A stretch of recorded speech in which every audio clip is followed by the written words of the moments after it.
सपना पूरा हुआ अभी कि हमारे बच्चों ने हमने कुछ किया, अपने राष्ट्र के लिए किया। ये पीओ की वापस जाना चाहिए हमने अपना, क्योंकि जो वहाँ पर लोग हैं वो भी हमारे ही हैं, पराए नहीं है, वो भी भारतीय हैं। उनकी हम रक्षा करना हमारा कर्तव्य बन जाता है।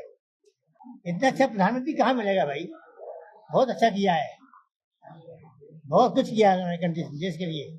जो राष्ट्र को चाहिए वो किया उन्होंने, कोई नहीं कर पाया अभी तक, उन्होंने किया है। तैयार हम रहना चाहिए, मॉक ड्रिल पूरी पूरी प्रैक्टिस करना चाहिए, हमने पूरी प्रैक्टिस करनी चाहिए उसमें। और जिसको नहीं आता है, जिसको आता है उससे सीखो कि मॉक ड्रिल होती क्या है। तो हमने अपनी सेफ्टी किस ढंग से करना है, इतनी हिम्मत नहीं है, लेकिन वो किसी के कहने में आकर उल्टी सीधी हरकत करेगा। हाँ, और हमने हमारा काम है कि उसको खत्म करना, बस। इन्होंने आर्मी में सर्व किया, तो आप देखना जाए तो आपकी पूरी जो लाइफ है हमारी, हम पले भी वही हैं, बड़े भी वही हैं, यानी जनरेशन से आप देखें तो खून में सिर्फ एक ही चीज है, देशभक्ति कि देश की सेवा करनी। वही चीज को लेकर जब बच्चे आगे बढ़ते हैं, उस माहौल में बढ़ते हैं, तो उनके अंदर वो आने ही वाला है।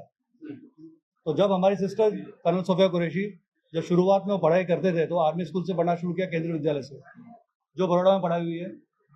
उसके बाद उन्होंने कॉलेजिंग अपने जब यूनिवर्सिटी में गए, तो एमएस यूनिवर्सिटी, जो आप सब शायद पहले से जानते हैं, तो एमएस यूनिवर्सिटी में उन्होंने पढ़ाई की, अपनी बीएससी केमिस्ट्री कंप्लीट की, फिर उन्होंने मास्टर्स कंप्लीट किया। उसके बाद पीएचडी करते हुए, जो पीएचडी बायोकेमिस्ट्री करते हैं एमएस यूनिवर्सिटी में, उन्होंने वहाँ असिस्टेंट लेक्चरर की जॉब भी साथ में की है।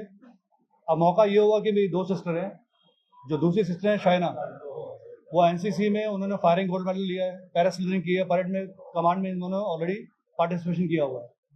अब वो ऐसा बना कि उनका जब जाने का सिलेक्शन था, बिकॉज ऑफ अंडरवेट वो मेडिकल में क्लियर नहीं हुई।